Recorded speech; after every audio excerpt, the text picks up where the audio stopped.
Hello students, how are you? Good morning, good afternoon, good evening. जो जिस time पे इस वीडियो को देख रहा है उसको most welcome for my YouTube channel doctor Saroj Kumari. आज हम लोग क्लास 11 की बायो का नेक्स्ट टॉपिक पढ़ने वाले हैं, डाइवर्सिटी इन लिविंग वर्ल्ड। कल से हमने 11th की बायो स्टार्ट की है, जिसमें व्हाट इज लिविंग, लिविंग क्या होते हैं और लिविंग बीइंग के कैरेक्टरिस्टिक क्या होते हैं कल की वीडियो में हम लोग पढ़ चुके हैं। आज हम लोग उसकी डाइवर्सिटी पढ़ेंगे। Okay, diversity in the living world, हमारी लिविंग वर्ल्ड में कितनी डाइवर्सिटी है वो आज के इस वीडियो में हम लोग डील करेंगे। और डाइवर्सिटी, बायोडाइवर्सिटी, बायोडाइवर्सिटी से आप लोग क्या समझते हैं? बायोडाइवर्सिटी मीन्स, पहले हम वर्ड को तोड़ते हैं। बायो, बायो मीन्स क्या? शुरू से मैं आप लोग को बताते चल रही हूँ, बायो टर्म जहां भी है उसका मीन्स लिविंग, और डाइवर्सिटी मतलब व्हाट इज डाइवर्सिटी? वैरायटी, यानी कि लिविंग ऑर्गेनिज्म के जितने भी वेराइटीज हैं वो उसे हम बायोडाइवर्सिटी कहते हैं। तो हमारे डेफिनेशन देख लेते हैं। Variety and variability of different species present on this planet earth. हमारे इस प्लेनेट अर्थ क्या है? हमारा एक प्लेनेट है, तो हमारे इस प्लेनेट पे जितने भी ऑर्गेनिज्म है, लिविंग ऑर्गेनिज्म, चाहे वो प्लांट्स हो, ह्यूमंस हो, बैक्टीरिया हो, फंजाई हो, जो भी लिविंग हो, उनका वैरायटी और वेरिएबिलिटी जो हम इस अर्थ पे देखते हैं उसे ही हम लोग बायोडाइवर्सिटी कहते हैं।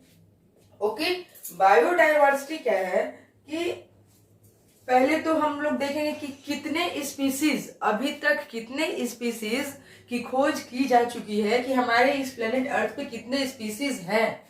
तो उसके लिए हमारा एक टर्म आता है, हमारी एक ऑर्गेनाइजेशन है IUCN।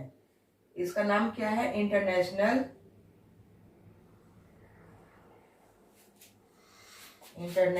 यूनियन ऑफ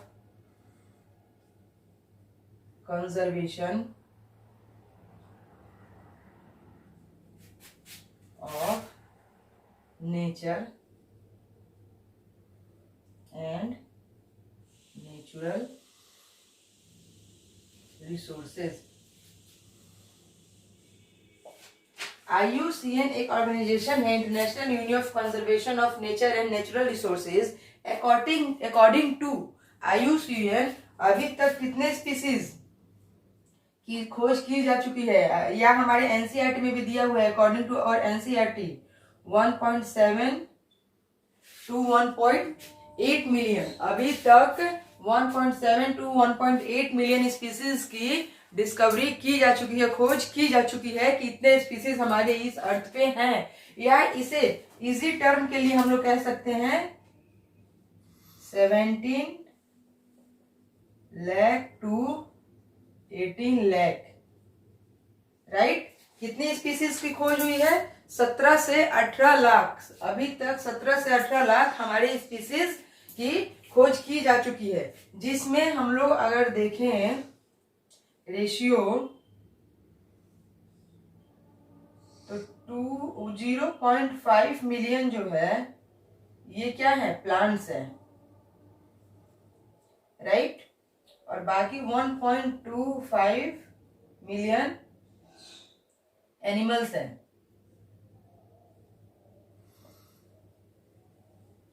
ठीक है, इस एनिमल्स में क्या है? इंसेक्ट्स, मोस्ट वैरायटी किसकी है? इंसेक्ट्स की। और यहाँ प्लांट्स में एंजियोस्पर्म्स की। अब एंजियोस्पर्म्स क्या है ये कोई नहीं बोलेगा, ये सब हम लोग पीछे से पढ़ते हुए आ रहे हैं। तो अभी तक हमारे इस प्लेनेट अर्थ पे 17 से 18 लाख स्पीसीज की खोज की जा चुकी है। हमारे NCERT में भी ये दिया हुआ है, और हमारे एग्जाम में भी पूछ लेता है कि how many organism are discovered according to IUCN on this earth. तो ठीक है, तो वहां आप लोग कंफ्यूज नहीं होंगे। अगर 1.7 या 1.8 मिलियन देता है तो ये भी सही है, और 17 से 18 लाख देता है तो ये भी सही है। अगर प्लांट और स्पीसीज की वैरायटी अलग, परसेंटेज रेशियो अलग पूछता है, तो 0.5 मिलियन जो है क्या है? हमारे प्लांट्स की डिस्कवरी हुई है, जिसमें मोस्टली कौन से हैं? एंजियोस्पर्म है। और 1.25 मिलियन अभी तक हमारे एनिमल्स की डिस्कवरी हुई है, जिसमें मोस्टली कौन से हैं, इंसेक्ट्स हैं। मोस्टली वैरायटी किसकी है, इंसेक्ट्स की है। तो ये थी हमारी बायोडाइवर्सिटी। अब इतने सारे जीव हैं और इतने सारे जीवों को पूरे ऑल ओवर वर्ल्ड में एक नाम से जानना, उसको पहचानना, ये बड़ी टफ काम है। क्योंकि मान लीजिए कि हम लोग यहाँ हैं, तो हम लोग अगर यहाँ पे प्याज को अगर हम लोग यहाँ प्याज बोलते हैं, जबकि उसका तो लोकल नेम है, प्याज ही उसका लोकल नेम है। तो जब आप कहीं और चले जाइएगा तो उसको कांदा के नाम से जाना जाता है। यानी कि एक ही चीज है लेकिन अलग अलग प्लेसेस पे इसका नाम अलग अलग हो जाता है। जैसे हम लोग जो यहाँ पे लौकी बोलते हैं, कहीं जाइएगा तो घिया बोला जाता है, कहीं जाइएगा तो उसको क्या है, सीताफल कहा जाता है। तो नेम एक, मतलब कहने का सेंस कि मटेरियल एक है, एक ही चीज है, लेकिन उसके नाम क्या है, अलग अलग है। तो इससे तो बड़ी डाइवर्सिटी हो जाती है कि आप कहीं जाते हैं, विदेशों में भी जाते हैं, तो आप अब सोचिएगा कि इसको क्या कहें, आप कहिएगा कुछ और समझने वाला समझेगा कुछ। तो इसी सारे कंफ्यूजन्स को दूर करने के लिए साइंटिस्ट लोगों ने क्या किया कि नोमेनक्लेचर और क्लासिफिकेशन, सॉरी आइडेंटिफिकेशन का दो टर्म लाए। नोमेनक्लेचर क्या था कि नोमेनक्लेचर है naming of words, nomenclature naming of an organism, किसी भी ऑर्गेनिज्म का नाम देना क्या कहा गया, नोमेनक्लेचर कहा गया। अब वो नाम किस बेसिस पे दिए गए, ये 3 टाइप्स के थे, 3 टाइप्स।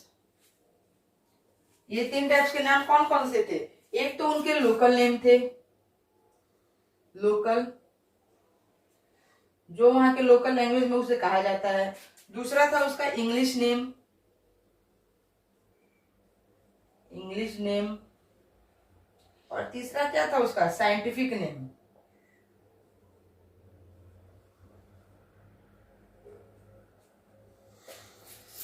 जैसे कि फॉर एग्जाम्पल हमने यहां पे ले लिया, लोकल नेम है शेर, ठीक है, उसका इंग्लिश नेम है लॉयन, राइट। अब उसका साइंटिफिक नेम क्या है,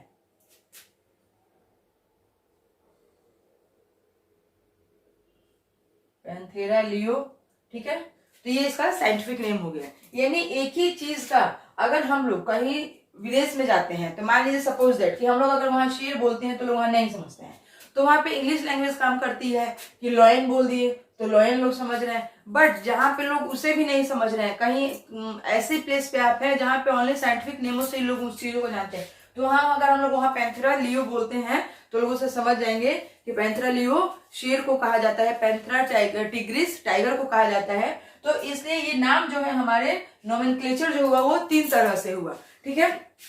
नोमेनक्लेचर हमारे 3 टाइप्स थे। तो नोमेनक्लेचर तो हो गया कि हम लोगों ने नोमेनक्लेचर कर लिया कि हाँ प्याज को यहाँ क्या कहेंगे, भिंडी को यहाँ क्या कहेंगे, दूसरी जगह क्या कहेंगे, तीसरी जगह क्या कहेंगे, ठीक है। 3 नेम उसके हो गए, लोकल नेम हो गया, उसका इंग्लिश नेम हो गया, उसका साइंटिफिक नेम हो गया। बट क्या ये नाम हम किसी भी चीज का रख सकते हैं? जैसे हम खुद का एग्जांपल लेते हैं, तो हम लोग ह्यूमन बींग्स ह्यूमन जो है वो एनिमल्स कैटेगरी में आते हैं। तो क्या इसे हम अपने आप को प्लांट्स कह सकते हैं? नहीं कह सकते हैं। क्यों नहीं कह सकते हैं? कि कुछ कैरेक्टरिस्टिक होते हैं, कुछ फीचर्स होते हैं जिसके बेस पे क्या हो जाता है, उसको आइडेंटिफाई किया जाता है। तो इसलिए एक टर्म आया आइडेंटिफिकेशन। आइडेंटिफिकेशन मीन्स कि उस जिस जीव का, जिस ऑर्गेनिज्म का आप नेमिंग कर रहे हैं, नोमेनक्लेचर कर रहे हैं, उसको पहले पहचानेंगे तो कि वो व्हाट इज दिस, वो है क्या, तभी तो उसका हम नामकरण करेंगे ना। जैसे घर में छोटे बच्चे का जन्म होता है, ठीक है, तो पहले हम उसे क्या करते हैं, आइडेंटिफाई करते हैं। अब आप लोग बोलिए मैम बच्चे का आइडेंटिफाई कैसे होता है? बिल्कुल होता है, पहले हम लोग देखते हैं ना कि वो लड़का है या लड़की है। ये तो चीज हम लोग देखते हैं ना कि पहले वो लड़का है या लड़की, तो वो क्या वो उसका आइडेंटिफिकेशन हुआ कि हमने उसको आइडेंटिफाई कर लिया कि the coming baby is boy और गर्ल, ठीक है। तो फिर अगर वो लड़का है तो लड़के के हिसाब से उसका नोमेनक्लेचर करेंगे, अगर वो लड़की है तो लड़के के हिसाब से उसका नोमेनक्लेचर करेंगे। तो पहले किस चीज की नीड हुई? आइडेंटिफिकेशन की, कि पहले हम उस चीज को आइडेंटिफाई करेंगे कि वो है क्या, और देन उसको हम लोग नोमेनक्लेचर करेंगे कि उसका नाम हम कैसे रखें। तो these two terms are clear, identification and nomenclature. अब हम लोग आगे डिस्कस करते हैं नोमेनक्लेचर। कुछ रूल्स हैं और रिकमेंडेशन है, ठीक है। पहले हम लोग वो देख लेंगे ताकि हमें आगे पढ़ने में आसानी होगी। तो पहला रूल हमारा क्या था, आईसीबीएन का था। वो आईसीबीएन क्या है, international code for botanical nomenclature, यानी प्लांट्स के नोमेनक्लेचर के लिए एक कोड बनाया गया आईसीबीएन। इसके अंतर्गत सारे बोटेनिकल सारे प्लांट्स का नोमेनक्लेचर किया गया। Then second one is ICZN, international code of zoological nomenclature. इसे आप लोग समझ लीजिएगा, नोमेनक्लेचर, ठीक है। देन आईसीएनबी, ये क्या था, इंटरनेशनल जूलॉजिकल में यहाँ इसमें प्लांट्स को लिया गया, ठीक है। ये प्लांट्स का नेमिंग नोमेनक्लेचर था, ये एनिमल्स का था, ठीक है, एनिमल्स का था। International code of zoological nomenclature. Then third one is ICNB. ICNB क्या था, international code of nomenclature of bacteria. Bacteria को ना प्लांट्स में रख सकते हैं ना एनिमल्स में रख सकते हैं, तो इसके लिए आईसीएनबी टर्म रखा गया कि इसका नोमेनक्लेचर किसमें होगा, बैक्टीरिया में। Then fourth one is ICNCP. हमारी एनसीईआरटी में 2 ही दिया हुआ है, बट एग्जाम में कभी कभी पूछ लेता है, तो उसके लिए हमें ये पढ़ लेना जरूरी है। आईसीएनसीपी, आईसीएनसीपी क्या है, international code of nomenclature of cultivated plants. जितने भी कल्टीवेटेड प्लांट्स थे उनका नोमेनक्लेचर आईसीएनसीपी के तहत किया जाएगा। देन आईसीवीसीएन, आईसीवीसीएन क्या है, international code for virus classification and nomenclature. Virus का क्लासिफिकेशन और उसका नोमेनक्लेचर जो क्या है, आईसीवीसीएन के तहत किया जाएगा। तो ये रूल्स थे कि और इनकी रिकमेंड किया गया था कि इसी के आधार पर जो क्या होगा, नोमेनक्लेचर होगा। तो अब देखिए, हमने प्लांट्स का, एनिमल्स का, बैक्टीरिया का, कल्टीवेटेड प्लांट्स का, इवन वायरस तक का हमने नोमेनक्लेचर कर लिया, but where is fall the fungi. Fungi इस नोमेनक्लेचर में कहां फॉल करेगा, तो फंजाई को रखा गया आपको बोटेनिकल में। फंजाई को आप लोग इसमें रखा गया आईसीबीएन, बोटेनिकल नोमेनक्लेचर में फंजाई को प्लेस दिया गया। अब हम लोग शुरू करते हैं अपना बाइनोमियल नोमेनक्लेचर।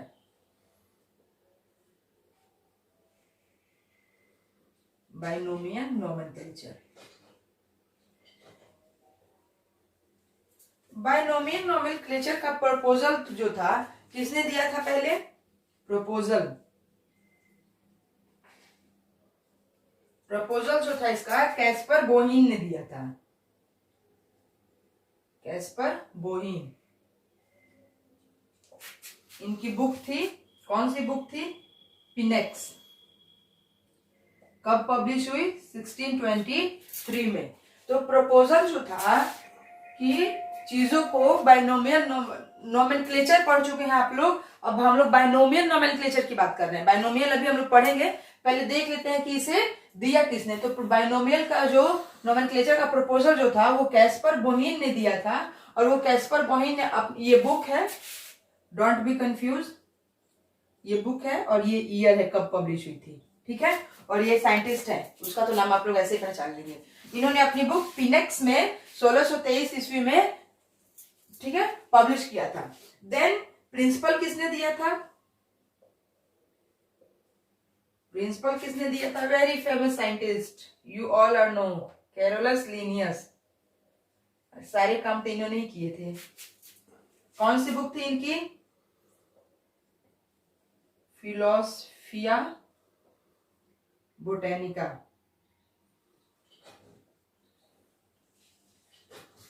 कब पब्लिश हुई थी, 1751 में।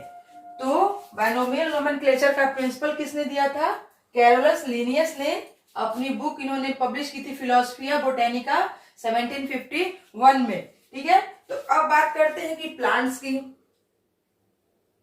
प्लांट्स का नोमेनक्लेचर किसने दिया था, प्लांट्स का नोमेनक्लेचर भी हमारे कैरोलस लिनियस ने ही दिया था। और कौन सी बुक पब्लिश की थी उसके लिए, species plantarum, स्पीसी plantarum.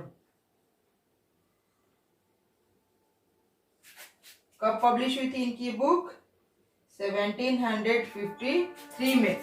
Then animals की भी बात कर ही ली जाए, जब हम लोग प्लांट्स पढ़ लिए तो एनिमल्स का भी प्रिंसिपल किसने दिया था? कैरोलस लिनियस ने दिया था। बड़े विद्वान साइंटिस्ट थे।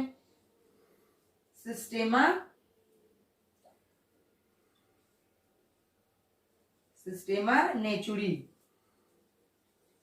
ये बुक इनकी पब्लिश हुई थी 1758 में। ठीक है, तो ये जो साइंटिस्ट थे कैरोलस लिनियस, इन्होंने ही प्रपोजल भी दिया, प्रिंसिपल भी दिया बाइनोमियल नोमेनक्लेचर का, और अपनी एक बुक पब्लिश की फिलोसफिया बोटेनिका 1751 में। और प्लांट्स के लिए भी कैरोलस लिनियस को ही जाना जाता है कि प्लांट्स का भी प्रिंसिपल कैरोलस लिनियस ने दिया था। और इन्होंने अपनी बुक पब्लिश की थी स्पीसी प्लांटेरम 1753 में पब्लिश हुई थी। देन एनिमल्स का भी जो था प्रिंसिपल बाइनोमियल नोमेनक्लेचर का, कि एनिमल्स का नोमेनक्लेचर बाइनोमियल नोमेनक्लेचर कैसे हुआ, उसे भी कैरोलस लिनियस ने ही दिया था। और इसकी बुक पब्लिश हुई थी सिस्टेमा नेचुरी 1758 में। तो near about 5900 species of plants के कितने स्पीसीज का जिक्र किया गया है उनकी बुक में? 5900 स्पीसीज ऑफ प्लांट्स। और एनिमल्स की 4325 स्पीसीज ऑफ एनिमल्स की 4325, कहीं कहीं पे 26 भी मिल जाएगा आप लोग को। ठीक है, तो इतने स्पीसीज की खोज अभी तक की जा चुकी थी, और इन्होंने अपनी बुक में सिस्टेमा नेचुरी में इसका जिक्र भी किया है। तो ये था हमारा रूल्स और रिकमेंडेशन ऑफ नोमेनक्लेचर और बाइनोमियल नोमेनक्लेचर। बाइनोमियल नोमेनक्लेचर के जो थे कुछ रूल्स थे कि हम लोग बाइनोमियल नोमेनक्लेचर जो करेंगे वो कैसे भी नहीं कर सकते हैं। उनके लिए कुछ रूल्स डिसाइड किए हैं हमारे साइंटिस्ट ने, उस रूल्स को ही हम पहले पढ़ेंगे। तो वो रूल्स पहला क्या था हमारा कि बाइनोमियल नोमेनक्लेचर जो होगा वो लैटिन लैंग्वेज में होगा। बाइनोमियल नोमेनक्लेचर जो हमारा होगा वो लैटिन लैंग्वेज में होगा। तो लैटिन लैंग्वेज में ही क्यों होगा? वाई? हम इंग्लिश लैंग्वेज क्यों नहीं रख सकते? हम पर्शियन क्यों नहीं रख सकते? उर्दू क्यों नहीं रख सकते? हिंदी क्यों नहीं रख सकते? लैटिन ही क्यों रखेंगे? तो इसके कई कारण थे। पहला तो कारण जो था कि ये लैटिन जो है डेड लैंग्वेज है। पहला जो था कि ये डेड लैंग्वेज था या साइंटिफिक लैंग्वेज था, साइंटिफिक लैंग्वेज, राइट। दूसरा इसका क्या बेनिफिट था कि ये किसी अदर कंट्री की लैंग्वेज नहीं थी, not the language of any country.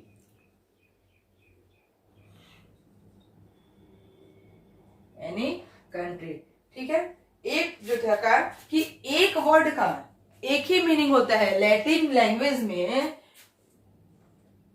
One word means one thing. ठीक है, तो इसके कोई सिनोनिम्स नहीं थे। तो पहला जो रूल्स था कि बाइनोमियल नोमेनक्लेचर जो होगा वो लैटिन लैंग्वेज में ही होगा। अब आप लोग कहेंगे कि मैम लैटिन लैंग्वेज ही क्यों होगा? तो लैटिन लैंग्वेज इसलिए होगा क्योंकि लैटिन लैंग्वेज जो थी वो डेड लैंग्वेज थी। डेड लैंग्वेज मीन्स उसका पास्ट प्रेजेंट फ्यूचर कुछ नहीं है, जो फिक्स है वो फिक्स है। ठीक है, या इसे हम लोग साइंटिफिक लैंग्वेज भी कह सकते हैं। इसका कोई एंटोनिम नहीं होता है, इसका कोई सिनोनिम नहीं होता है, इसलिए हम लोग साइंटिस्ट लोगों ने लैटिन लैंग्वेज को प्रीफर किया, not the language of any country. देखिएगा, किसी कंट्री की लैंग्वेज हिंदी है, किसी की इंग्लिश है, किसी की पर्शियन है, किसी की उर्दू है, किसी की बांग्ला है, मतलब हर कंट्री की हर रीजन की कुछ कोई ना कोई लैंग्वेज है। बट लैटिन लैंग्वेज जो है वो किसी कंट्री की लैंग्वेज नहीं है। तो इसीलिए इसको साइंटिस्ट लोगों ने प्रीफर किया कि लैटिन किसी कंट्री की लैंग्वेज नहीं है। Then third one is one word means one thing. एक शब्द का एक ही मतलब है, राइट। अगर लैटिन में लियो मीन्स लॉयन होता है, टिग्रिस मीन्स टाइगर होता है, तो वही होता है, उसका कोई एंटोनिम सिनोनिम्स नहीं है। तो इसलिए लैटिन लैंग्वेज को प्रीफर किया गया, क्योंकि एक वर्ड का एक ही मीनिंग होता है। अगर इसको प्रीफर नहीं किया जाए तो बड़ी प्रॉब्लम हो सकती है। क्या प्रॉब्लम हो सकती है कि हर, जैसे इंग्लिश लैंग्वेज ही है तो डे टू डे इसमें कुछ ना कुछ चेंजिंग होते रहती है, ठीक है। तो जैसे फॉर एग्जाम्पल इंग्लिश में जब आप लिखते हैं GOOD, गुड, गुड मीन्स क्या होता है? अच्छा, राइट। अगर हम लोग इसी को लिख दें GOODS, गुड्स, तो गुड्स मीन्स क्या हो जाता है? सामान। अब बताइए, है ना वेरिएबिलिटी। तो इसीलिए क्या किया कि हमारे साइंटिस्ट लोगों ने कौन सी लैंग्वेज चूज की? लैटिन लैंग्वेज चूज की। तो ये हमारा फर्स्ट रूल था नोमेनक्लेचर का। Then second one is each organism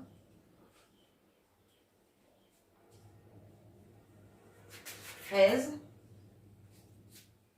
one scientific name only. Name only यानी कि एक ऑर्गेनिज्म का एक ही साइंटिफिक नेम होगा, दूसरा साइंटिफिक नेम नहीं होगा। और इस साइंटिफिक नेम में दो वर्ड्स यूज किए गए, ठीक है। एक जीनस, जिसे हम लोग जेनरिक एपिथेट भी कहते हैं, जेनरिक एपिथेट, और second one is species, specific epithet, specific epithet. यानी कि हम लोग कह सकते हैं कि बाइनोमियल नोमेनक्लेचर जो है, हमारे जो साइंटिफिक नेम होंगे एक ऑर्गेनिज्म का एक ही नाम होगा, और ये इसी को हम लोग कहते हैं क्या? Binomial nomenclature. बाइनोमियल, जिसके दो नाम दिए जाते हैं। पहला नेम होता है हमारा जेनरिक एपिथेट और दूसरा होता है स्पेसिफिक एपिथेट, या कह सकते हैं कि पहला नाम जो होता है वो जीनस होता है और दूसरा नाम जो होता है वो उस वैरायटी की स्पीसीज होती है। तो हम लोग क्या कह सकते हैं कि naming is known this type of naming, this type of naming is known as क्या? बाइनोमियल। वही तो हम लोग पढ़ रहे हैं ना, बाइनोमियल, ठीक है। इस टाइप की नेमिंग को हम लोग क्या कहेंगे? बाइनोमियल नोमेनक्लेचर भी लगा ही लीजिए, ठीक है। तो बाइनोमियल का रूल्स क्या था कि लैटिन लैंग्वेज में होगा। दूसरा रूल आ गया कि एक ऑर्गेनिज्म का एक ही नाम होगा, दो नाम उसके नहीं होंगे, और वो नाम जो होगा वो दो पार्ट में होगा, जिसे हम लोग बाइनोमियल कहते हैं। पहला नाम होगा जेनरिक एपिथेट या जीनस, और दूसरा होगा स्पीसीज या स्पेसिफिक एपिथेट। और इसी टाइप की नेमिंग प्रोसेस को हम लोग कहते हैं बाइनोमियल नोमेनक्लेचर। अब एग्जांपल देख लेते हैं इसकी। एग्जाम्पल देख लीजिए।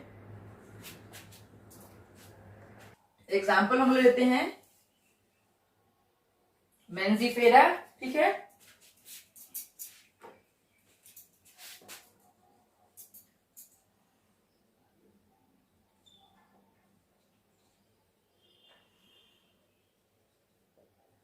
मेंजिफेरा इंडिका, इस किसका नाम है? स्पेस नहीं होना चाहिए। मेंजिफेरा इंडिका, मेंजिफेरा इंडिका, इंडिका, ठीक है। मेंजिफेरा इंडिका किसका नाम है? मैंगो का नाम है। तो ये हो गया हमारा फर्स्ट नेम, फर्स्ट नेम, ठीक है। ये हो गया हमारा सेकंड नेम, सेकंड नेम, ठीक है। मेंजिफेरा इंडिका, इसे इसका नाम है आम का, ठीक है। लोकल नेम है आम, इंग्लिश नेम है mango, and scientific name is Mangifera indica.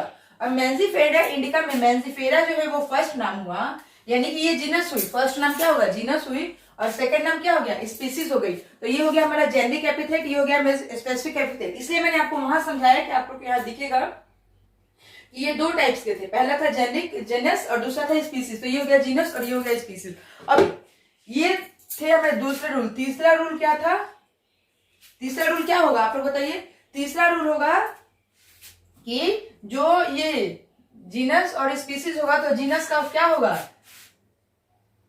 Genus name first letter, इतना तो लिखने की जरूरत नहीं है, इज कैपिटल। ये था हमारा तीसरा रूल कि जीनस जो है इसका, इस नाम का जो पहला लेटर होगा वो कैपिटल होगा और स्पीसीज का, species name first letter is small. Species का पहला नाम जो होगा वो स्मॉल लेटर से होगा, ठीक है। ये था हमारा तीसरा रूल कि जब इसका फर्स्ट लेटर कैपिटल होगा, इसका स्मॉल होगा। फिर था आया हमारा चौथा रूल। चौथा रूल क्या था कि जब हम हैंड रिटेन लिखेंगे, हैंड रिटेन, अगर हाथ से लिख रहे हैं हम पेन पेंसिल से, तो फर्स्ट लेटर को क्या करेंगे हम लोग, जीनस और स्पीसीज को अंडरलाइन करेंगे, ठीक है। हैंड रिटन होगा तो अंडरलाइन, अंडरलाइन होगा, ठीक है। अंडरलाइन कहाँ होगा, सेपरेट होगा। ये नहीं कि हमने मेंजिफेरा इंडिका को ये एक ही में क्या किया, लाइन खींच दिया, ये नहीं होगा। मेंजिफेरा इंडिका जब भी होगा सेपरेट सेपरेट अंडरलाइन किया जाएगा, ठीक है। और अगर ये तो थी हैंड रिटन की बात, लेकिन अगर हम इसको प्रिंट करते हैं, प्रिंटेड फॉर्म में रखते हैं, तो ये क्या होगा, इटैलिक फॉर्म में होगा। कुछ देखिएगा जब आप लोग लिखते हैं तो ऐसे तिरछे तिरछे कुछ वर्ड्स आते हैं, वो इटैलिक फॉर्म होता है, ठीक है। तो ये था इसका चौथा रूल कि जब भी हम लोग लिखेंगे, हैंड रिटन लिखेंगे, तो हम लोग सेपरेटली अंडरलाइन करेंगे, और अगर हम लोग उसको प्रिंटेड फॉर्म में लिखते हैं, प्रिंट करते हैं, उसका उसे इटैलिक फॉर्म में प्रिंट करेंगे। तो ये थे हमारे रूल्स, पहला, दूसरा, तीसरा, चौथा। पांचवा रूल क्या था, authors name written, authors name written after species, Spacey,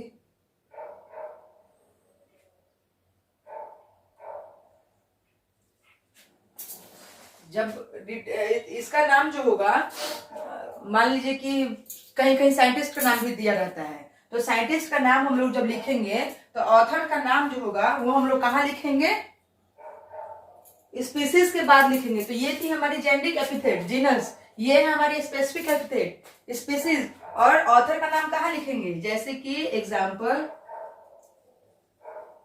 मेंजिफेरा। देखिएगा जितने भी रूल्स है वो रूल्स मैं यहाँ फॉलो कर रही हूँ। फर्स्ट लेटर कैपिटल है, ठीक है, इंडिका, सेकेंड नेम स्मॉल है, ठीक है, अंडरलाइन भी कर रही हूं सेपरेटली, ठीक है। अब इसमें यहां पे आ जाएगा लिन, ठीक है, यानी कि किसने दिया था इसको, लिनियस ने दिया था।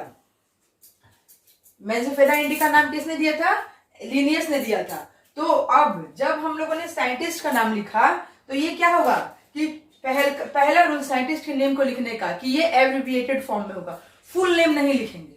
लिनियस LINNAEUS, हम लोग फुल नेम नहीं लिखेंगे। हम लोग जब भी लिखेंगे तो एब्रिविएटेड फॉर्म ही लिखेंगे, शॉर्ट फॉर्म ही लिखेंगे, ठीक है।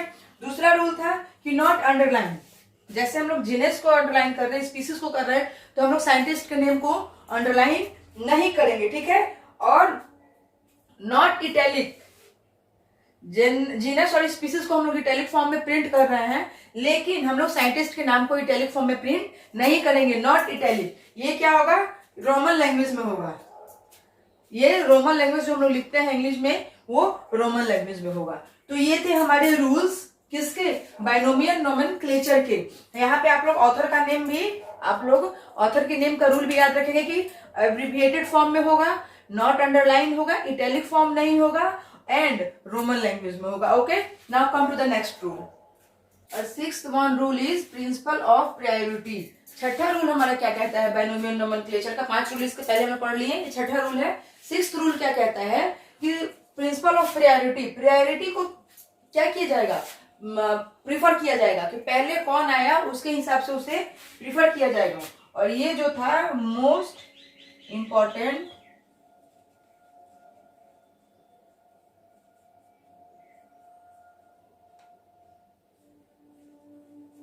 मोस्ट इंपॉर्टेंट रूल ऑफ, किसका रूल था? ICBN का। ठीक है, कि जो पहले आया है उसको पहले, ICBN मतलब बोटेनिकल नोमेनक्लेचर। ठीक है, तो जो पहले आया है उसको प्रायोरिटी पहले दी जाएगी। तो जो फर्स्ट नेम होगा, इसका जो पहला नेम होगा, फर्स्ट नेम, वही इसका वैलिड नेम होगा। ठीक है, और जो इसका अदर नेम होगा या सेकंड नेम कह लीजिए, सेकंड नेम जो होगा वो क्या होगा? इसका सिनोनिम्स होगा।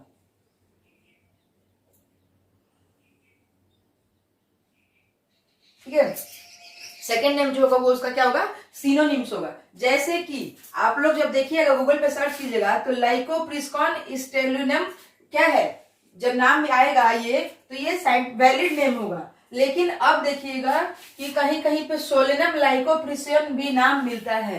तो सोलेनम लाइकोप्रिसियन जो है उसका सिनोनिम हो गया, पहले कौन सा नाम आया था? लाइकोप्रिसिकॉन एस्कुलेनेटम। ठीक है, लाइकोप्रिसिकम एस्कुलेनेटम, ये जो है इसका वैलिड नाम है। तो इस नाम को हम लोग सिनोनिम्स ही मानेंगे, और ये नाम जो है ये हमारा वैलिड नेम रहेगा, क्योंकि प्रियोरिटी में पहले इस नाम की खोज हुई थी, बाद में ये नाम आया था। ठीक है, तो ये था प्रिंसिपल ऑफ प्रियोरिटी। ये बोटेनिकल नोमेनक्लेचर में सबसे मोस्ट इंपॉर्टेंट रूल है कि जो पहले आया है उसी को पहले प्रीफर किया जाएगा, first came first take. Then एक आता है हमारा ट्राइनोमियल नोमेनक्लेचर, थोड़ा इसे भी देख लेते हैं। ट्राइनोमियल नोमेनक्लेचर, ये क्या था कि ट्राइनोमियल नोमेनक्लेचर में 3 नाम आ जाते हैं, अब बाइनोमियल में 2 है, दिख रहा है आप लोग को? बाई मीन्स 2 और ट्राई मीन्स 3। तो कहीं ना कहीं से आप लोग को पता चल रहा है कि ट्राइनोमियल नोमेनक्लेचर में क्या नाम आ जाएंगे? 3 नाम आ जाएंगे। प्लांट्स की बात करते हैं, प्लांट्स की। ठीक है,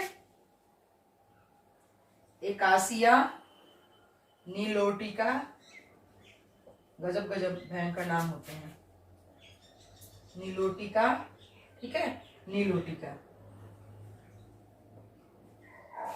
अब इसको अंडरलाइन करेंगे, एकासिया नीलोटिका नीलोटिका। ठीक है, अब 3 नाम है। अब आप लोग देखिए, नीलोटिका नीलोटिका जो है उसे मैंने 2 बार लिखा है, तो ये 2 बार मैंने as a fun, as a शौक से नहीं लिखा है। ये इसका ट्राइनोमियल नोमेनक्लेचर का एक क्या है, रूल है। तो इसमें पहला नेम तो आप लोग को पता है कि जीनस होगा। ठीक है, दूसरा नाम क्या होगा? स्पीसीज होगा, एंड तीसरा नाम क्या होगा? ये इसकी वेराइटी है,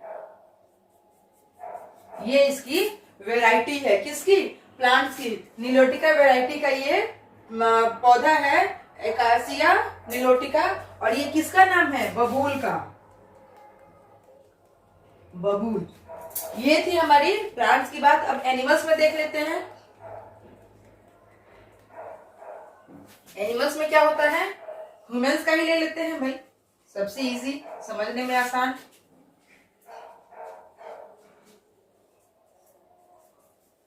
होमो सेपियंस, ठीक है, सेपियंस। अब बताइए, इसमें तो यहाँ पे वैरायटी थी इसकी, तो इसे आप लोग यहां देख लेंगे, जीनस है। ठीक है, ये क्या है? अंडरलाइन कर देती हूं, स्पीसीज है, ये स्पीसीज है, और ये क्या है? सब स्पीसीज है।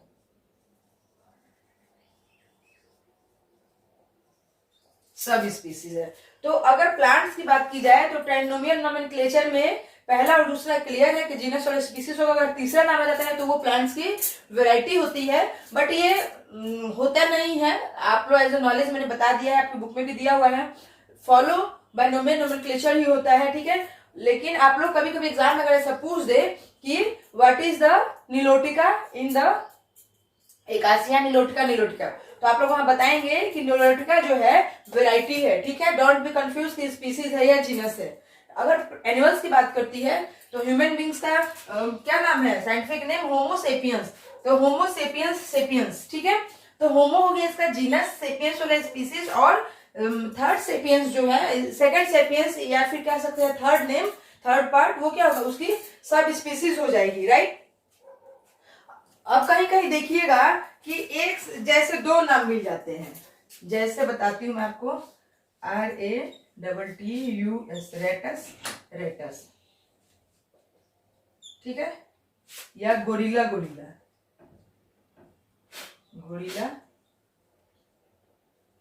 गोरिल्ला, ठीक है।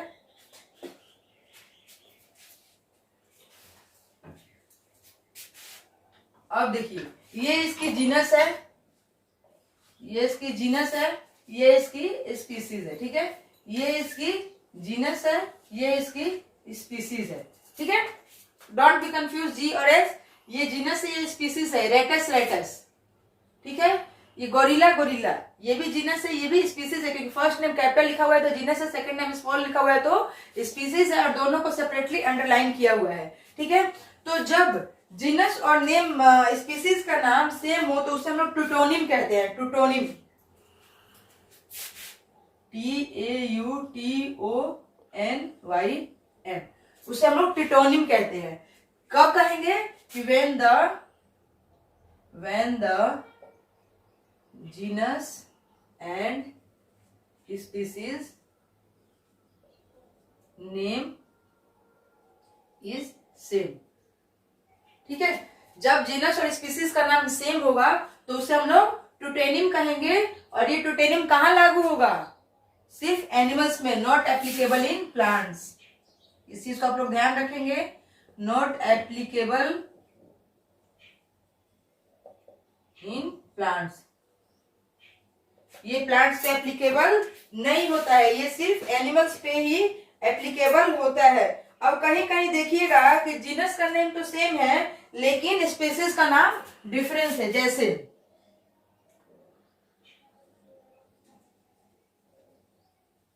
पैंथेरा टिग्रिस, ठीक है, अंडरलाइन कर दीजिए, Panthera, Panthera leo, Panthera leo, Panthera tigris means tiger और पैंथेरा लियो मीन्स क्या होता है? शेर। तो कह रहे हैं कि when the genus is same but species are different, इसे क्या कहते हैं? पॉलोटिपिक,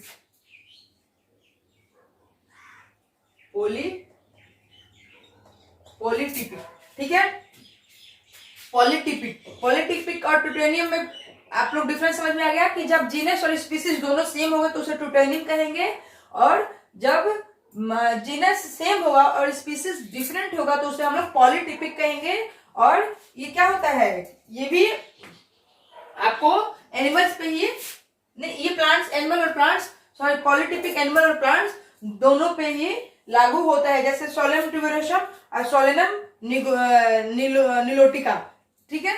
तो ये प्लांट्स और एनिमल्स दोनों पे लागू होता है कि जब जीनस सेम हो, जीनस और same species is different, then this is called polytypic. तो पॉलीटिपिक और टूटेनियम अगर कहीं टर्म आए तो आप लोग कंफ्यूज नहीं होंगे, ओके। नोमेनक्लेचर हम लोगों ने देखा, आइडेंटिफिकेशन देखा, ठीक है, कि नोमेनक्लेचर के लिए पहले आइडेंटिफिकेशन जरूरी है, देन अब हम लोग क्लासिफिकेशन देखते हैं। क्लासिफिकेशन क्या है? It is the process by which anything is grouped into convenient categories based on the some easily observable characters. Classification क्या है कि किसी भी ऑर्गेनिज्म के आउटर फीचर्स देख के, उसके कैरेक्टर्स को देख के उसे एक कन्वीनियंट ग्रुप में क्लासिफाई करना ही क्लासिफिकेशन कहलाता है। Science which deals with the rules and principle of classification is called taxonomy. वो साइंस जो क्लासिफिकेशन को डील्स करती है कि क्लासिफिकेशन कैसे होगा, उसके क्या रूल्स होंगे, उसके क्या प्रिंसिपल्स होंगे, उसे हम लोग क्या कहते हैं?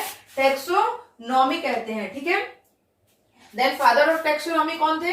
Carolus Linnaeus, Carolus Linnaeus. और टर्म किसने दिया था टैक्सोनॉमी का? AP D Candolle, AP D Candolle ने टर्म दिया था टैक्सोनॉमी, और बट इस पे लिनियस ने काफी वर्क किया और इसे काफी आगे ले गए, तो फादर ऑफ टैक्सोनॉमी किसे कहा जाता है? कैरोलस लिनियस को कहा जाता है। तो ये था हमारा नोमेनक्लेचर, आइडेंटिफिकेशन, क्लासिफिकेशन, और इसके आगे अब हम लोग पढ़ेंगे टैक्सोनॉमिक कैटेगरीज, जो कि हम अपने कल के वीडियो में कंप्लीट करेंगे, ठीक है। तो आप इस वीडियो को ज्यादा से ज्यादा लाइक और सब्सक्राइब करते रहें, शेयर करते रहें, ठीक है। तब तक मिलते हैं कल एक न्यू टॉपिक के साथ, taxonomic categories. Okay, thank you.